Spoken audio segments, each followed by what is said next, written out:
토요 묵상 말씀은 창세기 34장 1절에서 17절입니다. 레아가 야곱에게 낳은 딸 디나가 그 땅의 딸들을 보러 나갔더니 히위 족속 중 하몰의 아들 그 땅의 추장 세겜이 그를 보고 끌어들여 강간하여 욕되게 하고 그 마음이 깊이 야곱의 딸 디나에게 연연하며 그 소녀를 사랑하여 그의 마음을 말로 위로하고 그의 아버지 하몰에게 청하여 이르되 이 소녀를 내 아내로 얻게 하여 주소서 하였더라. 야곱이 그 딸 디나를 그가 더럽혔다 함을 들었으나 자기의 아들들이 들에서 목축함으로 그들이 돌아오기까지 잠잠하였고 세겜의 아버지 하몰은 야곱에게 말하러 왔으며 야곱의 아들들은 들에서 이를 듣고 돌아와서 그들 모두가 근심하고 심히 노하였으니 이는 세겜이 야곱의 딸을 강간하여 이스라엘에게 부끄러운 일, 곧 행하지 못할 일을 행하였음이더라. 하몰이 그들에게 이르되 내 아들 세겜이 마음으로 너희 딸을 연연하여 하니 원하건대 그를 세겜에게 주어 아내로 삼게 하라.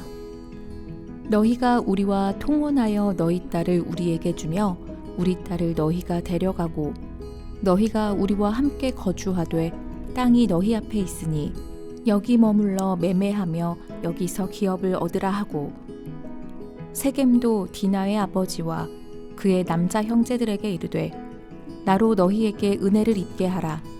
너희가 내게 말하는 것은 내가 다 주리니 이 소녀만 내게 주어 아내가 되게 하라. 아무리 큰 혼수와 예물을 청할지라도 너희가 내게 말한 대로 주리라. 야곱의 아들들이 세겜과 그의 아버지 하몰에게 속여 대답하였으니 이는 세겜이 그 누이 디나를 더럽혔음이라. 야곱의 아들들이 그들에게 말하되 우리는 그리하지 못하겠노라. 할례받지 아니한 사람에게 우리 누이를 줄 수 없노니 이는 우리의 수치가 됨이니라. 그런즉 이같이 하면 너희에게 허락하리라. 만일 너희 중 남자가 다 할례를 받고 우리같이 되면 우리 딸을 너희에게 주며 너희 딸을 우리가 데려오며 너희와 함께 거주하여 한 민족이 되려니와 너희가 만일 우리 말을 듣지 아니하고 할례를 받지 아니하면 우리는 곧 우리 딸을 데리고 가리라. 아멘.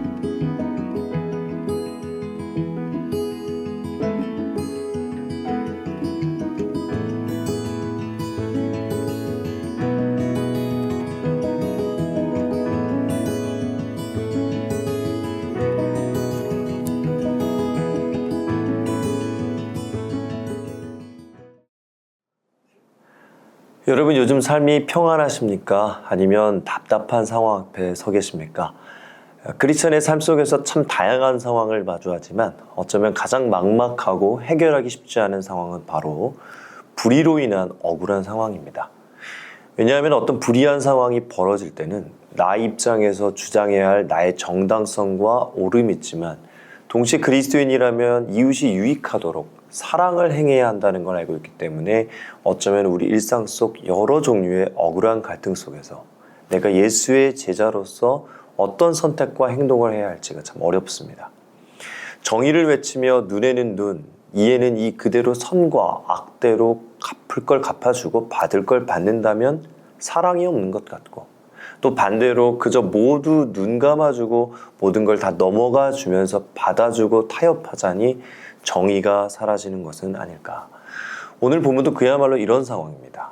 야곱이 아내 레아를 통해 낳은 딸 디나가 크게 상처를 입은 사건 속에서 언약 백성인 야곱과 그 가정의 반응에 대한 이야기를 해줍니다.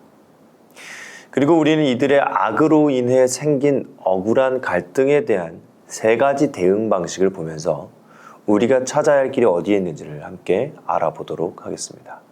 첫 번째 대응 방식은 악에 대한 침묵입니다. 1절을 보면 야곱의 가족이 가나안 땅 세겜 지역에 정착했던 때에 야곱의 딸 디나는 그 땅의 딸들을 보러 나가게 됩니다. 여기서 그 땅의 딸들은 단순히 그 나라의 여성들을 보러 갔다기보다 가나안 사회의 문화와 전반을 뜻합니다. 곧 디나는 단순히 보는 것 이상의 이방 땅과의 사회적 문화적 접촉이 일어난 거죠. 그리고 거기서 그녀는 히위 족속 중 하몰의 아들 세겜이라는 인물에게 강간을 당하게 됩니다. 3절에서 세겜은 그녀를 사랑한다고 표현하지만 사실 여기서 주의 깊게 살펴봐야 할 것은 이 구절이 바로 하나님 나라의 질서와 방식을 벗어난 이 세상의 질서와 방식을 말하고 있다는 것입니다. 무슨 말이냐면 성경은 사랑이란 감정보다 정의와 질서를 먼저 우선적으로 세웁니다. 그래서 헌신 곧 결혼이 먼저 나오고 그 다음에 사랑의 감정에 의한 신체적 결합이라는 질서를 세우셨죠. 그런데 세상은 내 감정, 곧 신체적 결합을 먼저 한 뒤에 그에 따라서 정의와 질서인 결혼을 가져오는 순서가 되어버린 겁니다. 그리고 이 무질서와 불의로 일어난 결과가 이제 아버지 야곱에게 들려왔고 야곱의 아들들에게도 들려지게 됩니다. 그때 세겜의 아버지인 하몰은 야곱과 아들들에게 찾아와 전략적, 정략적 결혼에 대해 제안을 합니다. 그것이 6절부터 12절까지의 내용입니다. 하몰은 여러 가지 경제적인 이득과 평화로운 제안을 합니다. 그러나 사실 이 하몰이 제안한 통혼과 경제적인 통합에 대해서 성경 전체적인 시각은 언약 공동체로서의 부르심과 구별을 무너뜨리는 유혹인 것을 분명히 합니다. 사실 처음부터 디나가 세겜에게 강간당하고 부끄러운 일을 당했다는 7절의 표현 동안 이것이 단순히 개인적인 문제가 아닌 언약 공동체 전체의 문제인 것을 명확히 하고 있다는 얘기입니다. 곧 신명기에서 보여주었던 이방의 방식이 언약 백성들을 침범하는 언약 경계의 침범으로 본다라고 주석은 말하고 있습니다. 사실 언약 공동체의 매우 큰 특징 중 하나는 바로 구별됨입니다. 이 구별됨은 거룩이라는 그 중요한 단어에 매우 큰 의미이기도 하죠.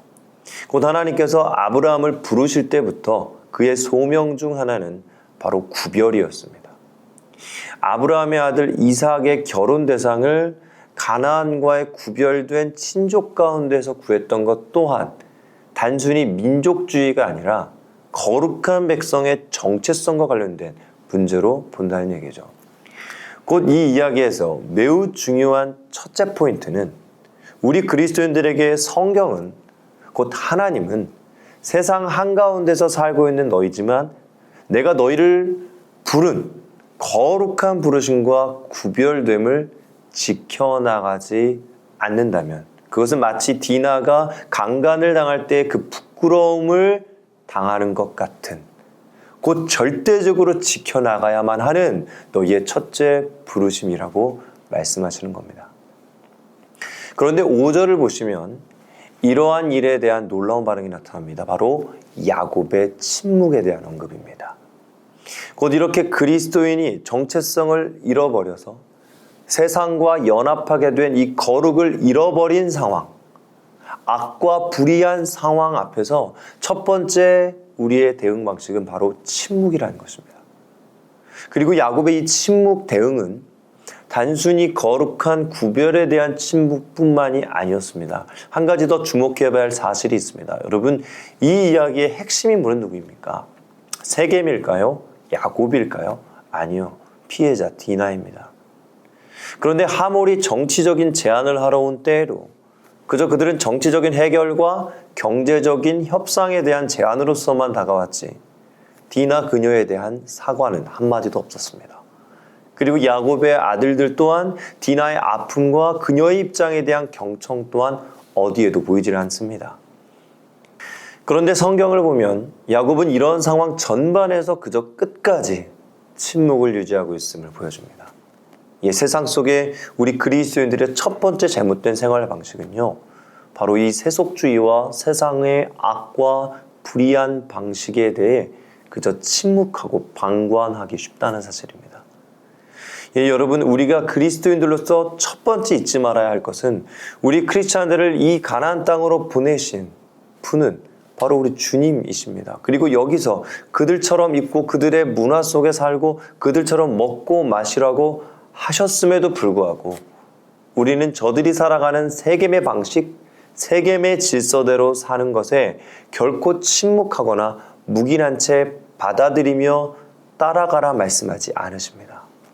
세겜의 방식은 항상 하나님 나라와 반대입니다. 질서와 명령인 결혼보다 너의 감정, 신체적 결합을 먼저 가져오는 것입니다. 디나라는 한 영혼을 보호하고 돌아보는 일보다 그저 경제적 이득과 계산, 혹은 우리네 명분과 복수심을 먼저 선택하는 것입니다. 곧 야곱처럼 거룩하지 않은 삶을 보고도 이러한 세상의 방식을 보고도 그저 어쩔 수 없는 일이란 듯 그저 침묵하며 세상의 조류에 맞춰 살아가는 것은 우리의 정체성을 잃어버리게 할 뿐 아니라 또한 한 영혼보다 명예 혹은 실리적인 것에 눈멀게 하는 삶의 방식인 것입니다. 야곱이 이런 침묵과 소극적 관조는 거룩을 지키는 일도 디나의 상처를 해결해 주는 일에도 결코 좋은 반응이 될 수 없습니다. 두 번째 반응은 바로 악에 대한 복수입니다. 그렇다면 야곱의 아들들의 집단적 복수가 답이었던 걸까요? 우리는 물론 이 복수가 옳지 않다는 것을 알고 있습니다. 창세기 49장에서 야곱은 죽기 전에 시므온과 레위의 이 분노적 복수 때문에 그들의 저주를 표합니다. 이 말은 성경은 이들의 복수가 정확히 부름받은 백성의 거룩한 정체성을 지키는 행위가 아니었다는 것을 보여주죠. 게다가 그들은 거룩한 구별의 표식인 할례라는 것을 도구 삼아 그들의 악한 복수를 행했습니다. 왜냐하면 이들은 이것이 정의롭다고 생각했던 것입니다. 그러나 성경은 이들의 복수에 대해 부정적 평가를 합니다. 그리고 말해주고 있는 사실이 하나 있는데 바로 외치는 정의가 정당하다고 해서 그 정의를 가져오는 방식도 모두 정당화되는 것은 아니라는 사실입니다. 물론 여기서는 악에 대해 실제적인 복수의 칼을 드는 극단적인 모습을 보였지만 때론 기독교가 외치는 수많은 성경적 절대 진리와 질서가 옳고 정당함에도 그것을 외치는 방식이 지나치게 강압적이고 폭력적이라면 하나님은 그것에 손들어주지 않으신다는 얘기입니다. 이것은 어디에도 온전한 진리와 평화를 가져오는 방식이 아니란 얘기죠. 공격적 방식과 복수의 칼날은 반드시 또 다른 공격과 복수를 불러 일으키기 마련이기 때문입니다. 물론 무분별한 불의한 일을 지속적으로 행하는 강도에게 경찰의 권총이 필요한 것은 사실입니다. 하지만 지금 성경은 정의를 지키기 위한 싸움이 아니라 다분히 악에 대한 복수, 그 자체로서 이루어지는 방식에 대해 반대하는 것입니다. 곧 우리는 정의를 지킨다는 일들까지도 하나님의 거룩한 방식과 그분의 질서 안에서 신중하게 이뤄줘야 한다는 것을 배워야만 합니다. 그러나 한편으로 어쩌면 이 야곱의 아들들이 세겜과 그 민족을 복수하는 이 복수가 디나 자신에게는 인간적으로는 어떤 위로가 되었을 수도 있겠다라고 생각할 수도 있겠지만 사실 성경에서 디나는 이에 대해 그 어떤 목소리도 낼 수 없었던 것으로 보입니다. 그녀는 그저 그들의 명예와 그들의 실리 싸움의 한 피해자로 여전히 침묵한 채 남아 있습니다. 결국 그저 그들의 우리 편이 당한 것에 대한 분노에서 시작된 복수는 거룩을 지키는 일도 한 영혼의 마음의 위로를 가져온 일도 이룰 수 없었던 겁니다. 그러나 교회가 세상에 보여주는 모습은 이러한 두 가지 모습을 다 가지고 있습니다. 아니 우리의 개인적인 신자의 삶도 마찬가지입니다. 세상과 평화를 깨기 싫어서 그저 침묵하고 그저 그들의 질서를 묵인해주는 삶을 살거나 정의를 외치긴 하지만 내 편이 옳다는 주장을 강압적으로 보여주고 싶은 방식을 선택하거나 그렇다면 세 번째 반응은 무엇일까요? 바로 하늘의 방식입니다. 여러분 디나라는 이름은 단의 여성형으로 판단하다 또는 변호하다라는 동사에서 유래했습니다. 무슨 말인가? 이 디나의 피해 사건의 진짜 포인트는 사실 디나의 거룩을 잃어버린 이 고통과 영혼이 당한 상처와 아픔을 어떻게 변호해 줄 수 있는가의 문제, 누가 그녀를 온전한 정의와 자비로 변호해 줄 것인가의 문제입니다. 침묵도 복수도 그녀의 거룩과 마음의 상처, 그 어떤 것에도 도움이 되질 않았습니다. 물론 실수를 하고 넘어진 것은 디나였습니다. 그럼에도 디나에게 필요한 것은 무엇이었을까요? 이 성경 본문은 사실 우리의 삶의 여러 가지 정황을 보여줍니다. 수만 가지 억울한 갈등 상황, 나의 편에서의 옳음과 악에 대한 대응, 그 복잡한 곳에서 우리의 답은 어디에 있는가? 여러분, 사실 이 본문이 하는 진짜 역할은 바로 이 복잡한 갈등 상황에서 갖게 되는 어떤 해답에 대한 우리의 갈증을 불러일으키는 데 있습니다. 곧 이러한 복잡한 정의와 자비가 이혼하여 생긴 타락의 결과에 대한 해답은 과연 어디 있는가? 라는 질문을 우리에게 가져오는 데 있다는 것입니다. 사실 지금 이 상황에서 이를 돌이킬 수 있는 최선의 방법은 없습니다. 이미 엎질러졌고 거룩은 손상되어 버렸습니다. 성경은 그저 여기서 인간 편에서 인간이 할 수 있는 최선을 보여준 것뿐입니다. 그러나 디나와 같이 세상을 사랑하여 실수하고 넘어져 버린 인류에게 필요한 것은 바로 잃어버린 거룩과 정의이며 또한 상처받은 가슴의 자비와 사랑입니다. 그녀는 누군가의 변호가 필요한 피해자입니다. 그리고 그녀는 거룩을 또한 회복해야 합니다. 이를 만족시키는 유일한 해답은 예수 그리스도의 십자가밖에 없다는 것을 말하고 있습니다. 여러분, 이것은 단지 상징이 아닙니다. 여러분, 실제로 디나는 존재했던 인물입니다. 세겜으로 인해 수치스럽고 더러워진 그녀는 그날 밤 얼마나 다시 내가 깨끗해지길 원했을까요? 그녀의 상처받은 그 마음은 또 얼마나 위로받길 원했을까요? 예, 그녀는 분명 더러워졌지만 그러나 그녀는 지금 완전히 거룩해져 있을 것입니다. 어떻게 해요?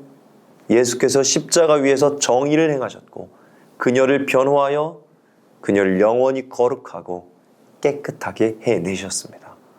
그리고 거기서 악은 영원히 응징받게 되었습니다. 그녀의 상처받은 마음은 누가 위로해 주었나요? 혈루증 여인 막달라 마리아, 간음으로 붙잡힌 여인 모두 다 세상의 정죄 가운데 있었지만 위로자는 한 분 예수 그리스도셨습니다. 이 세상 강자가 아닌 약자와 피해자, 아픈 이들을 진정 어린 위로와 영원한 천국 생명의 자리로 위로하시기 위해 그분이 그들 대신에 모두의 피해자의 자리에 서신 곳, 바로 십자가입니다.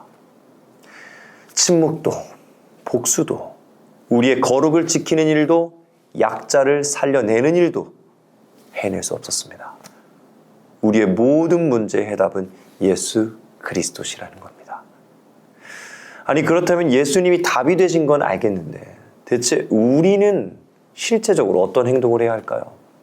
이 복잡한 상황 속에서 우리가 행해야 할 방식은 무엇일까? 그 답이 바로 로마서 12장에 나왔습니다. 제가 읽어드리겠습니다. 아무에게도 악을 악으로 갚지 말고 모든 사람 앞에서 선한 일을 도모하라. 할 수 있거든 너희로서는 모든 사람과 더불어 화목하라. 내 사랑하는 자들아, 너희가 친히 원수를 갚지 말고 하나님의 진노하심에 맡기라. 기록되었으되 원수 갚는 것이 내게 있으니 내가 갚으리라고 주께서 말씀하시니라. 네 원수가 줄이거든 먹이고 목마르거든 마시게 하라. 그리함으로 네가 숯불을 그 머리에 쌓아 놓으리라. 악에게 지지 말고 선으로 악을 이기라. 아니, 여러분, 어떻게 이렇게 할 수 있을까요? 지금 악한 일을 한 그 원수를 먹이라고요? 여러분, 원수는 어떻게 해야 되죠? 원수는요, 갚아야 합니다. 우리 주님도요, 마지막 날 영원히 그 사탄 원수를 갚아버리실 겁니다. 원수를 갚으실 겁니다. 갚을 건데요, 우리는 원수를 먹이라 하십니다. 예, 그래도 됩니다. 이유가 있습니다. 바로 19절처럼 주님이 갚아주실 것이기 때문에, 그러니 너는 원수 갚는 것을 나에게 맡기고 너는 그를 먹이고 너는 그를 마시오라. 예, 여러분, 그분이 다 보고 계십니다. 다 알고 계십니다. 우리가 괜히 갚아서 어설프게 하지 마시고 그분께 맡겨보십시오. 훨씬 정확하게 하실 겁니다. 그리고 우리는 그저 그분의 사랑을 행하라 이것입니다. 그때 그분의 공의와 사랑의 입맞춤을 우리는 보게 될 것입니다. 마지막으로 베드로전서 2장 23절을 제가 읽겠습니다. 욕을 당하시되 맞대어 욕하지 아니하시고 고난을 당하시되 위협하지 아니하시고 오직 공의로 심판하시는 이에게 부탁하시며 침묵하지 말고 우리의 거룩을 외치고 지켜나가되 누구보다 그 원수를 사랑해주고 먹이고 입혀서 악에게 지지 말고 선으로 악을 결국 이겨내는 저와 여러분 하나님의 백성들 되시기를 축복합니다. 기도하겠습니다. 우리 함께 말씀을 두고 우리의 삶을 그리스도의 삶을 따라갈 수 있도록 함께 기도하시겠습니다. 오 주님, 우리의 삶에 수많은 악한 상황에서 침묵과 복수로 나아가는 것이 아니라 그리스도의 십자가의 방식으로 나아가게 하여 주시옵소서. 그렇게 우리의 삶이